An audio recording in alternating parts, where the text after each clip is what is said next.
Aunque los investigadores de la reencarnación no han encontrado evidencia que respalde las nociones de grupos de alma permanentes o almas gemelas, han descubierto casos en los que las personas en cuestión se conocían de manera verificable en vidas anteriores, e incluso narran sus encuentros en el estado intermedio entre vidas. El concepto de grupos de almas es recurrente en las creencias relacionadas con la nueva era. El popular estudioso Michael Newton, por ejemplo, analiza extensamente la dinámica de los grupos de almas como parte de un modelo fijo y bastante rígido de lo que sucede entre vidas, basado en regresiones hipnóticas. Si bien el modelo de Newton también incluye a las almas gemelas, el término precede por mucho tiempo a las creencias espirituales más contemporáneas, desde el Simposio de Platón. La investigación sobre la reencarnación realizada por el Dr. Ian Stevenson y otros investigadores no ha logrado descubrir evidencia sustancial de grupos álmicos o almas gemelas.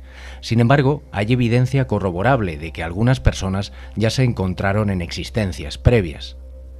Dos relatos publicados de recuerdos de vidas pasadas de niños incluyen la mención de pequeños que conocieron a personas como espíritus en el estado intermedio, el periodo entre vidas, a quienes ahora conocían nuevamente en sus vidas actuales. Este interesante caso fue presentado en forma de documental y en un libro de la abuela de uno de los 4 niños involucrados, Minamiyama Kazuya, y también en un artículo del investigador de reencarnación Okado Masayuki. La conclusión de Okado, basada en algunos signos típicos de reencarnación, es que Kazuya era la reencarnación de su medio tío Jun, quien se quitó la vida a la edad de 22 años. De especial interés fueron los recuerdos de Kazuya del tiempo entre la muerte y la concepción. Habló de ellos en el documental y también en entrevistas con Okado, quien proporciona esta versión resumida. Después de morir, me arrepentí de haberme quitado la vida y entré en la sala de reflexión, una habitación oscura para los fallecidos que se arrepienten de lo que han hecho. Estuve allí un rato reflexionando sobre mi conducta pasada, y cuando sentí que podía empezar de nuevo, decidí nacer de mi mamá.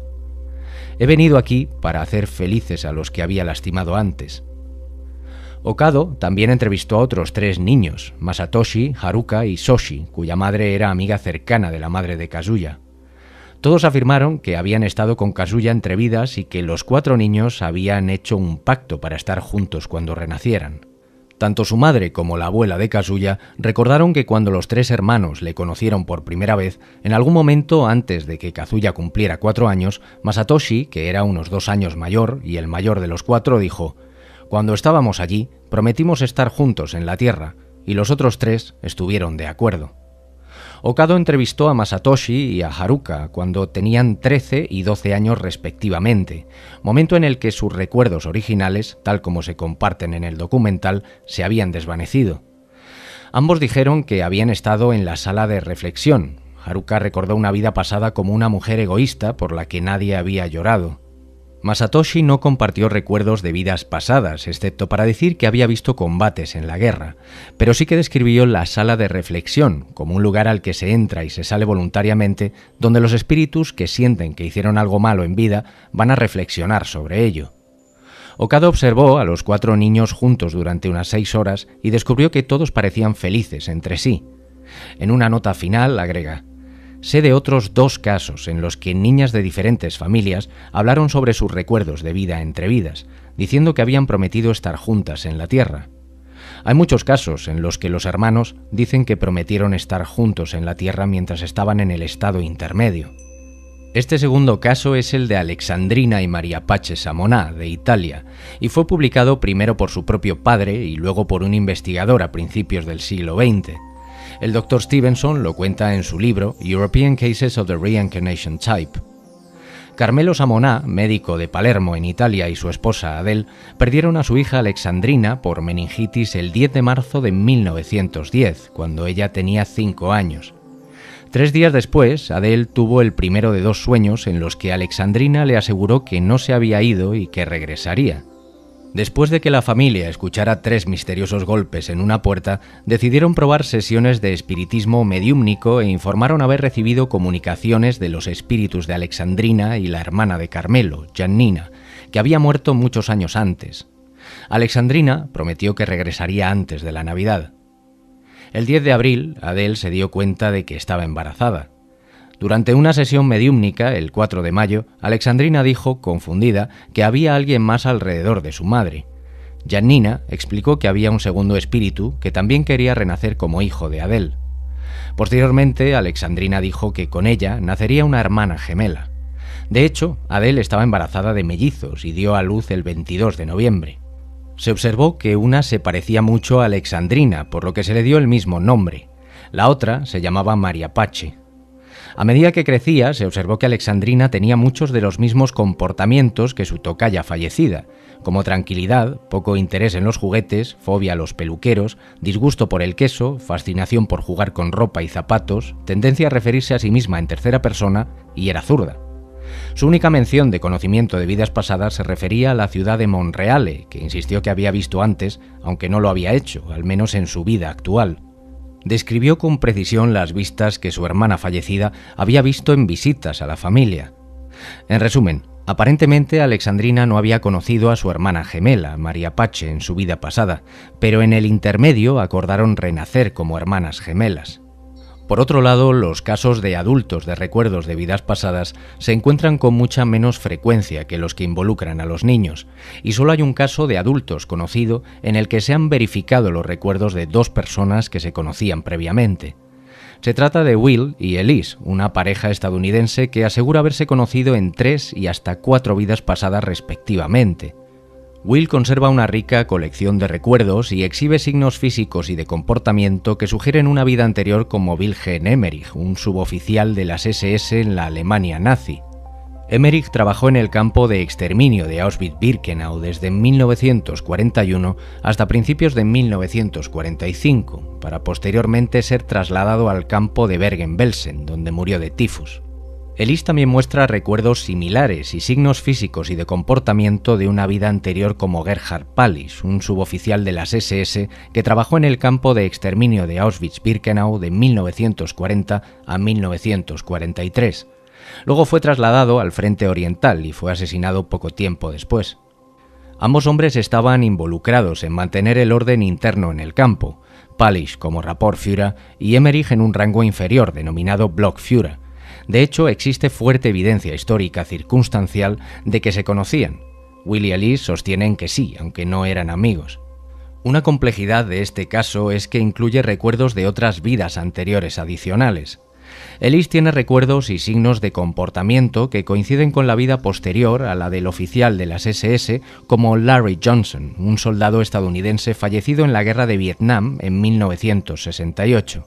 También afirma recordar que el camarada en cuyos brazos murió Johnson era una encarnación anterior de Will, quien también tiene fuertes recuerdos y signos de comportamiento de haber sido un soldado estadounidense que luchó allí, en una unidad del mismo tipo que la de Johnson. Este soldado, sin embargo, aún no ha sido identificado, por lo que no se puede verificar la relación. Elise afirma además recordar haber renacido como el hijo de este mismo soldado en la vida inmediatamente anterior a la actual. Por ello, el Dr. Bernstein señala que estos hechos recuerdan al caso de Rolf Wolf, publicado por el investigador de la reencarnación Dittel Hassler en 2013.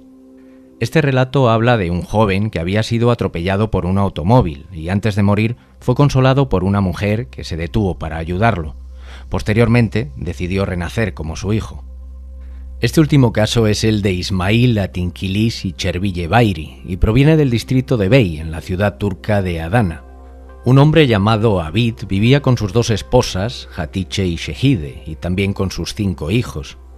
En la noche del 31 de enero del 57, cuando Shehide estaba dando a luz a su 6º hijo, Abid fue atraído a su establo y asesinado de un golpe en la cabeza con un martillo de herrero.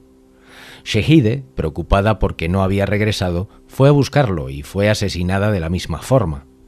Los 2 hijos menores también sufrieron la misma suerte y, posteriormente, los individuos que perpetraron la matanza fueron detenidos y sentenciados por sus crímenes.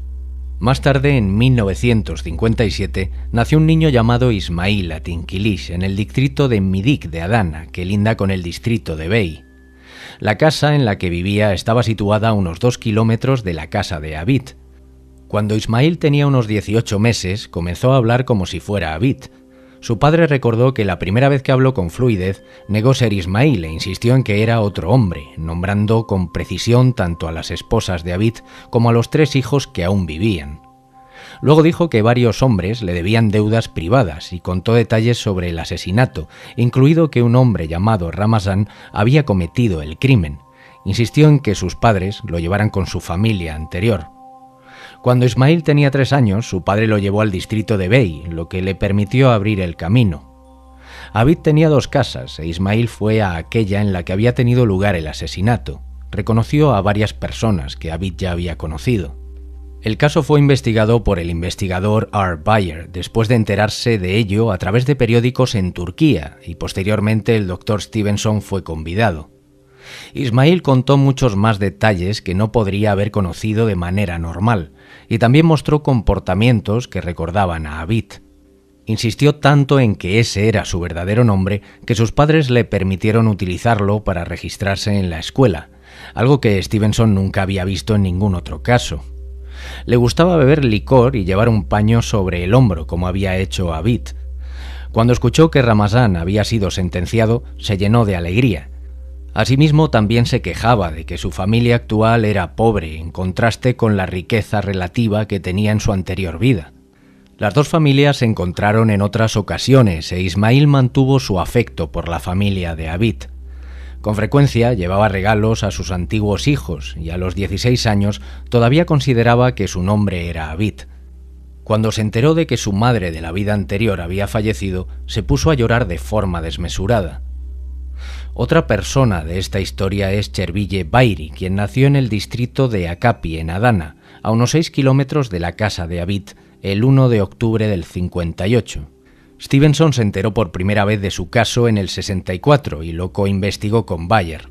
Según su hermano mayor, Çerville comenzó a hablar antes de su primer cumpleaños y empezó a referirse a su vida anterior casi de inmediato. Una de sus primeras palabras finalmente se convirtió en la oración: Ramazán, asesino. Entre las edades de 2 y 3 años dio detalles del asesinato desde el punto de vista de Şehide, incluyendo cómo salió a la oscuridad a buscarlo, cómo el asesino le había quitado el collar y cómo estaba el bebé que llevaba. Nació después de su muerte, esto fue exacto aunque ese bebé no sobrevivió. Ella dio correctamente los nombres de los hijos de Şehide y reconoció correctamente a los antiguos parientes y amigos, tanto en persona como en fotografías, incluidas las que su propia familia no conocía. Çerville también mostró comportamientos relacionados con la vida de Şehide. A diferencia de cualquier otro miembro de su familia, de niña sufría de dolores de cabeza extremadamente severos, que disminuyeron a medida que crecía. En un incidente, cuando tenía 2 años, un corte de energía apagó las luces de golpe y comenzó a gritar desesperadamente: «Ramazán me va a matar». Al igual que Ismail, quería cambiar su nombre de Çerville a Şehide, y también mostró gran interés por sus hijos anteriores. Cuando la familia de Abid se enteró de que Çerville podría ser la reencarnación de Şehide, ambas familias decidieron que los 2 niños deberían de conocerse. Ismail fue llevado a la casa de esa familia por su padre y varios otros testigos. Ismail tenía 5 años y Çerville 4. Según el padre de Ismail, los 2 niños corrieron el uno hacia el otro y se abrazaron como si se conocieran de toda la vida.